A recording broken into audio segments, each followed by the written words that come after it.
है। समझ में आया?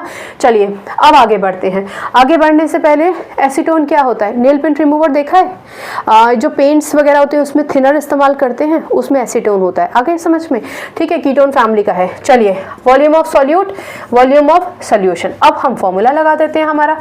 Concentration of solution is equals to volume of solute, ठीक है, अपॉन वॉल्यूम ऑफ सॉल्यूशन। ये तो आपको पता है, आप सीख कर आए हैं, इनटू 100। ये होता है पूरा फॉर्मूला। चलो बहुत बढ़िया बात है। तो कंसंट्रेशन ऑफ सॉल्यूशन, वैल्यू लगा दीजिए। सॉल्यूट कितना है? 2। सॉल्यूशन कितना है? 45 मल्टीप्लाई बाय 100। चलो इसको सिंप्लीफाई कर देते हैं। 200 अपॉन 45।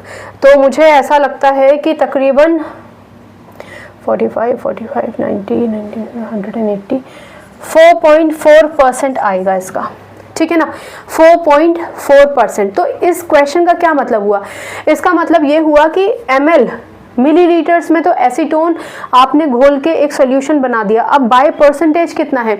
तो आप ये भी लिख सकते हैं कि कंसंट्रेशन, इसके बाद में मेरे पास जगह नहीं है इसलिए मैं यहाँ लिख देती हूँ, concentration of acetone in solution is 4.4%। आप ये लिख सकते हैं।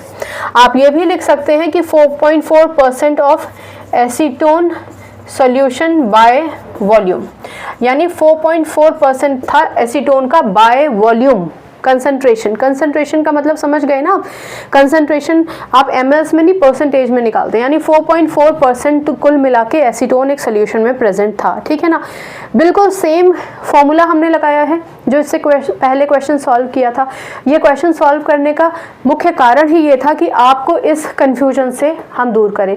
इसलिए जब कभी भी आप क्वेश्चन पढ़ें और देखें कि इतनी प्यारी वैल्यूज़ दे रखी है, अरे झट से कर दिया, बड़ा अच्छा क्वेश्चन पेपर आया था, फिर आप बाद में अफसोस करें अरे ध्यान से नहीं देखा। इसलिए ध्यान से देखिए, राइट।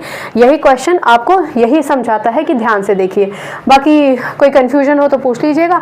मैंने आपको पहले भी क्लियर किया है कि अगर मास दे रखा है, यानी सॉल्यूट को ग्राम्स में दे रखा है, तो आप वॉल्यूम की जगह मास लगाएंगे, ठीक है, क्योंकि यहाँ पर हमें मिलीलीटर्स में एसीटोन यानी सॉल्यूट दे रखा था और सॉल्वेंट तो आपका लीटर्स मिलीलीटर्स ग्राम्स में दे सकते हैं। ग्राम्स में देंगे तो मास लगाएंगे। लीटर्स में अगर सॉल्यूट दे रखा है तो आप वॉल्यूम ही लगाएंगे, क्योंकि लीटर्स में ही फिर सॉल्यूशन या सॉल्वेंट भी दे रखा ही होगा, ठीक है। अगर कोई कंफ्यूजन है तो पूछ लीजिएगा। बाकी केमिस्ट्री से अपनी केमिस्ट्री अच्छी बनाइए, शिक्षा ले आइए। अगली बार मिलने तक अपना ख्याल रखिए, खुश रहिए। नमस्कार।